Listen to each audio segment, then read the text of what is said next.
Welcome to the Android development tutorials. I am your instructor Muhammad Salim and today we will discuss about relative layout. So let's start. सबसे पहले हम लोग relative layout की definition देख लेते हैं कि relative layout है क्या. Relative layout enables you to specify how child views are positioned relative to each other.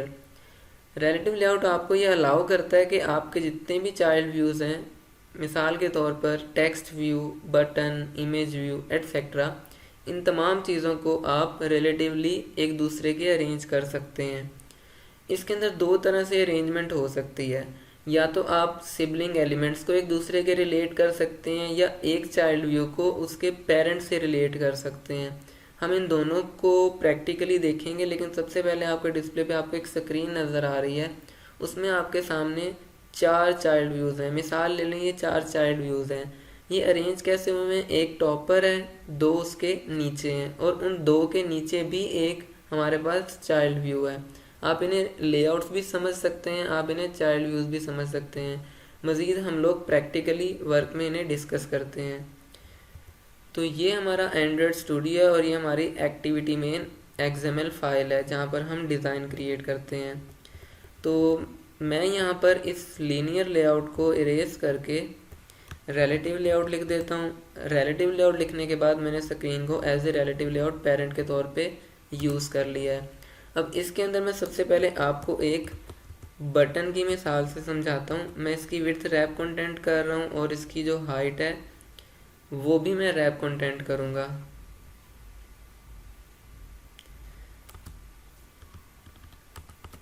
और यहाँ पर जो टेक्स्ट है वो हम रखेंगे बटन 1.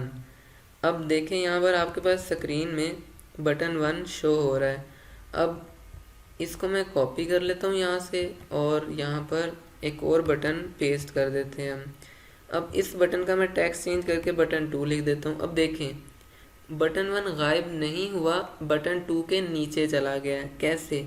रिलेटिव लेआउट के अंदर आप जितनी भी चीज़ें रखते जाएंगे आपके पास वो टॉप लेफ़्ट पर अरेंज होती जाएंगी स्टैक की फॉर्म में. स्टैक की फॉर्म से मुराद एक दूसरे के ऊपर आती जाएंगी. तो उन्हें अरेंज करने के लिए आपके पास एक ही तरीका है कि आप उन्हें रिलेटिवली एक दूसरे के अरेंज कर लें. मैं बाकी बटन्स को इरेज कर रहा हूँ और सिर्फ 2 ही बटन ले रहा हूँ. अब इन दोनों को एक दूसरे के रिलेट करने के लिए इन दोनों की आइडेंटिटी होना ज़रूरी है. इन दोनों की आइडेंटिटी फ़िलहाल कोई भी नहीं है सिवाय इसके कि आपको बटन 1 में जो टेक्स्ट है वो बटन 1 नज़र आ रहा है और दूसरे बटन में टेक्स्ट जो है वो बटन 2 नज़र आ रहा है. इसके अलावा कोई और आइडेंटिटी नहीं है. तो हम इनको आइडेंटिटी देने के लिए यहाँ पर एक एट्रीब्यूट यूज़ करेंगे ID का.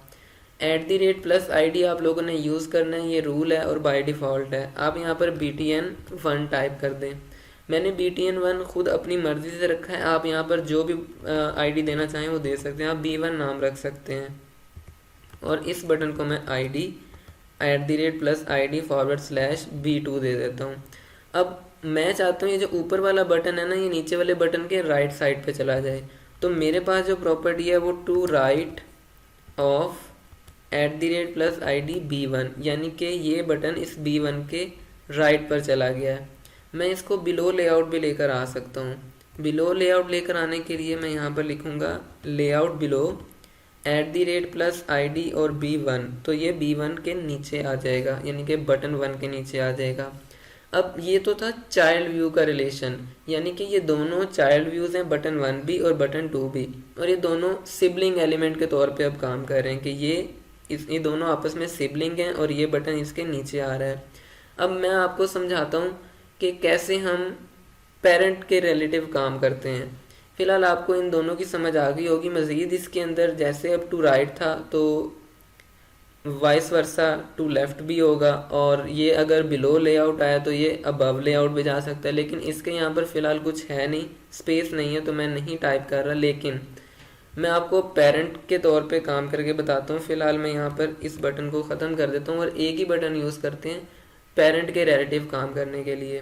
अब इस बटन को मैंने पेरेंट के तौर पे काम करवाना है. अब पेरेंट कौन है? Relative layout. अब मैं यहाँ पर करूँगा अलाइन पेरेंट टॉप, तो वो ऑलरेडी पेरेंट टॉप ही है अलाइन. ये देखें टॉप पर अलाइन है. इसको इरेज कर देते हैं. अलाइन पेरेंट लेफ़्ट, तो ऑब्वियसली अभी आपको नज़र आ रहा है वो अलाइन पेरेंट लेफ्ट ही है। ट्रू कर दें इसको। अब आपको अलाइन पेरेंट राइट और बॉटम, जब आप बॉटम पे ट्रू करेंगे तो ये बॉटम पे चला जाएगा। ये देखें, ये बटन नीचे आ गया और बॉटम में आ गया। और अगर आप इसे अलाइन पेरेंट राइट कर दें और ट्रू कर दें तो ये अब राइट साइड पे चला जाएगा। इनफैक्ट आप पेरेंट के में कैसे भी अलाइन करना चाहें आप कर सकते हैं। अब अगर मैं इसको बॉटम में लेकर जाना चाह रहा हूँ तो अलाइन पेरेंट बॉटम ट्रू कर दूंगा तो ये राइट पर और बॉटम पर आ जाएगा। अगर मैं इसे सेंटर में लेके आना चाह रहा हूँ तो सेंटर में लेके आने के लिए भी हमारे पास प्रॉपर्टीज़ यूज़ होती हैं। इनको मैं प्रॉपर्टीज़ को यहाँ से ख़त्म कर देता हूँ और आप लोगों को समझाता हूँ कि कैसे हम एंगल के तौर पे इसको सेंटर में लेके आ सकते हैं। एंगल्स में देखा जाए तो आपको वर्टिकल और हॉरिजॉन्टल का एंगल मिलता है, जैसे हमने पिछले लेक्चर लीनियर लेआउट में पढ़ा था। तो यहाँ पर अगर मैं इसे सेंटर वर्टिकल ट्रू करता हूँ तो ये वर्टिकली सेंटर में आ जाएगा। अब ये ऐसा है कि अगर आपकी कोई भी स्क्रीन हो, किसी भी साइज़ की स्क्रीन हो, उसमें ये इजीली एडजस्टेबल है और रिस्पॉन्सिव है, यानी कि आपका डिज़ाइन नहीं ख़राब होगा। जैसे आपने अरेंज की होंगी चीज़ें वैसे ही आपको नज़र आएंगी। और अगर मैं इसको सेंटर हॉरिजॉन्टल ट्रू कर दूं तो ये देखें ये बिल्कुल स्क्रीन के सेंटर में आ जाएगा। तो आपके पास ये दो प्रॉपर्टीज़ भी हैं। अगर आप बटन को सेंटर में लेकर आना चाह रहे हैं या कोई भी चीज़ है जिसे सेंटर में लेकर आना चाह रहे हैं, मैं बटन से आपको समझा रहा हूँ। आप टेक्स्ट व्यूज़ भी ले सकते हैं, यहाँ पर इमेज व्यू भी ले सकते हैं।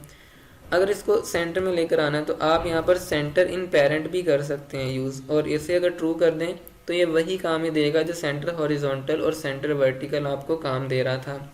हमने इस वक्त सिबलिंग्स के तौर पे भी रिलेटिव देख लिया कि कैसे रिलेशन बनता है एक दूसरे के साथ, और पेरेंट के तौर पे भी देख लिया कि कैसे रिलेशन बनता है। लेकिन अभी मैं आपको यहाँ पर मार्जिन और पैडिंग का भी कंसेप्ट समझाना चाह रहा हूँ। मैं यहाँ पर आप लोगों को टेक्स्ट व्यू लेकर दिखाऊंगा और बताऊंगा कि कैसे मार्जिन और पैडिंग का कंसेप्ट काम करता है। मैं यहाँ पर एक टेक्स्ट व्यू ले रहा हूँ। टेक्स्ट व्यू में रैप कंटेंट हाइट और रैप कंटेंट विड्थ थी, और इसे मैं यहाँ पर क्लोज कर दूंगा। क्लोज करने के बाद एंटर प्रेस करें और यहाँ पर टेक्स्ट व्यू में हम यहाँ पर दी एक्सएक्स कोड IT सॉल्यूशंस लिख देते हैं। तो यहाँ पर हमारे पास दी एक्सएक्स कोड IT सॉल्यूशंस का टेक्स्ट आ गया है। अब देखें यहाँ पर हमारे पास ये टेक्स्ट है और इसकी जो हाइट और विड्थ है वो रैप कंटेंट है। अब मैं अगर इसे यहाँ पर पैडिंग देता हूँ और पैडिंग ओवरऑल दे रहा हूँ, यहाँ पर मैं 30 dp देता हूँ तो देखें उसकी हाइट और विड्थ बढ़ गई है। और अगर मैं यहाँ पर इसे मार्जिन दे देता हूँ 30 dp तो देखें ये डिस्प्ले से नीचे आ जाता है। इसको मैं आपको एक मॉडल दिखाकर समझाता हूँ। मॉडल में क्या होगा, आप अपने सामने स्क्रीन पर देख सकते हैं कि आपके पास एक इमेज शो हो रही है जिसके अंदर दरमियान में हाइट और विड्थ है। अब वो ये कह लें आप ये टेक्स्ट व्यू है और इसकी जो हाइट और विड्थ है वो रैप कंटेंट और रैप कंटेंट है, और इसके साइड पर ही आपको पैडिंग का ऑप्शन नज़र आ रहा है। पैडिंग बेसिकली इसके अंदर की जो विड्थ है, बॉर्डर के अंदर वाली साइड की। अब बॉर्डर क्या था, बॉर्डर था ये जो ब्लू कलर की लाइन आपको नज़र आ रही है, ठीक है। और अंदर जो पैडिंग हमने इसकी बढ़ाई है, ये इसने अंदर का जो स्पेस है उसे बढ़ा दिया है। मैं यहाँ पर इसको बैकग्राउंड कलर दे देता हूँ, उससे और इजीली क्लियर हो जाएंगी चीज़ें।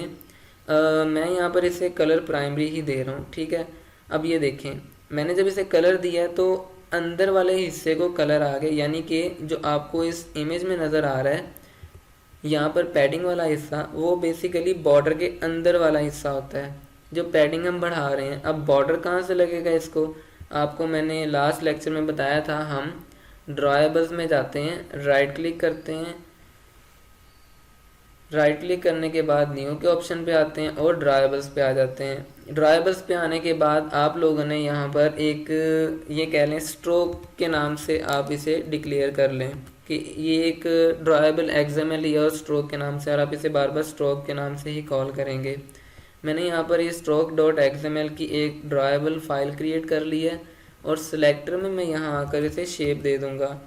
शेप देने के बाद यहाँ पर हम इस शेप को मज़ीद क्लियर करेंगे कि हमें रेक्टेंगल टाइप शेप चाहिए। सॉलिड कलर मैं इसका फ़िलहाल नहीं दे रहा हूँ क्योंकि बैकग्राउंड पे वहाँ लगा हुआ है, मैं जस्ट इसका स्ट्रोक रख रहा हूँ।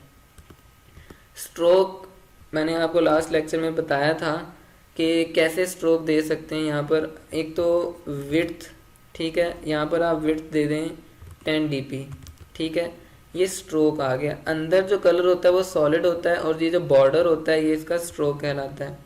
ये हमने यहाँ पर कलर इसका डिफाइन नहीं किया, आप इसका कलर भी डिफाइन कर सकते हैं। यहाँ पर मैं कलर चेंज कर लेता हूँ, एसेंट कर लेता हूँ, ये देखें कलर चेंज हो गया। अब अगर मैंने यहाँ पर इस जगह पर इसको ऐड करना है ड्राइबल को, तो मैं add the rate dribble stroke का काम ले लूँगा। अब देखें यहाँ पर आपके पास ये देखें ये बॉर्डर है और अंदर वाले साइड की ये जो हिस्सा है ये पैडिंग है। अब अगर यहाँ पर मैं इसका मार्जिन बढ़ा रहा हूँ, मार्जिन ऑलरेडी दिया हुआ है, मार्जिन बेसिकली ये बाहर वाली स्पेस है, जैसा कि आपको इस इमेज में नज़र आ रही है। बॉर्डर के बाहर वाली जो स्पेस होती है वो मार्जिन होते हैं। तो ये मॉडल बहुत ज़्यादा आसान है समझने के लिए कि कैसे पैडिंग और मार्जिन्स वर्क करते हैं।